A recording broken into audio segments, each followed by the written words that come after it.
Неге осындай дәмді сочный манты дайындап үйренетін боламыз бүгін.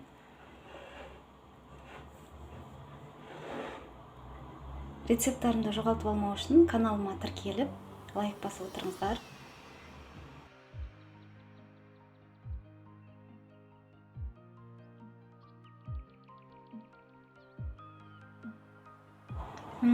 Сочный, керемет.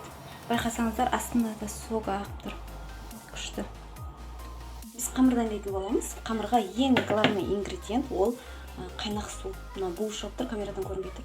Қатты қайнап тұрған суды аламыз. Сонда тесто өте эластичный және жыртылып кетпейтін болады. Бізге керек 2 қасық тұз салып аламыз. Бір кішкентай зуалаға бір қасықтан. 2 зуала жетеді. Сосын кішкене май құямыз. Майды да көзбен солай 2 ас қасық сияқты құямыз. Және жаңағы қайнақ суымызды құямыз.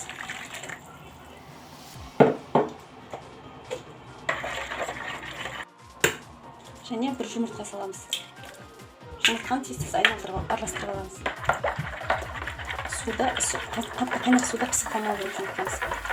2 кесе ұн салдық, енді ақырын араластырып аламыз.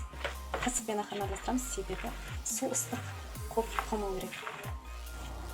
Кішкене су жаңағы араласып су емдегенде уже қолды салып бірге қамырлеп шығамыз.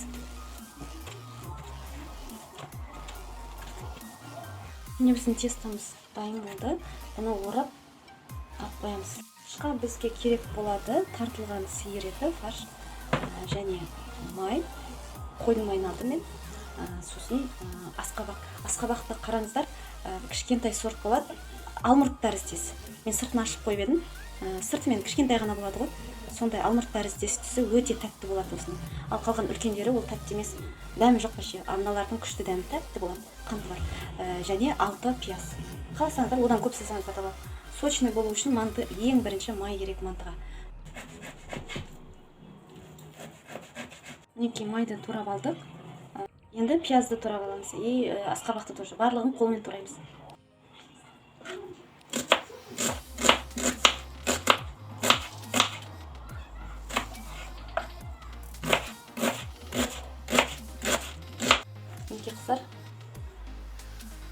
Мінекей қыздар барлығын турап алдық. Енді бұрыш қосамыз. Тұзбен бұрыш қосамыз. Приправа қосам десеңіздер, қоссаңыздар болады, қалаған.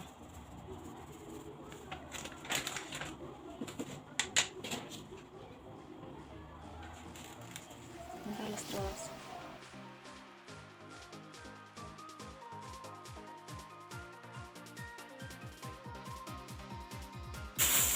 Тестомыз жұмсарды.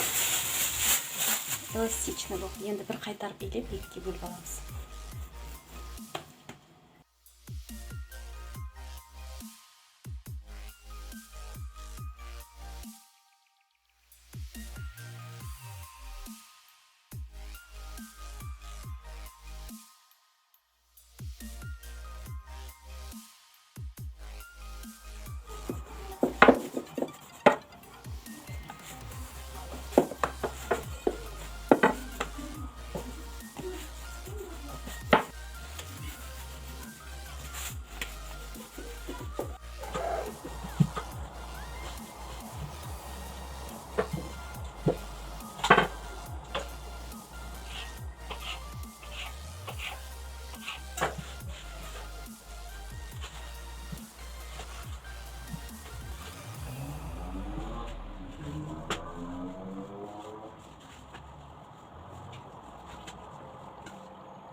Тестомызды жайып алдық. Енді фаршымызды салып шығамыз басынан бастап.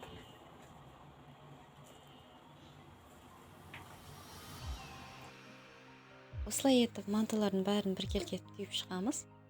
Сосын манты қазанға барлығын 40-45 минутқа қойып пісіріп аламыз. Каналыма тіркелуді ұмытпаңыздар. Келесі видеода кездескенше сау болыңыздар.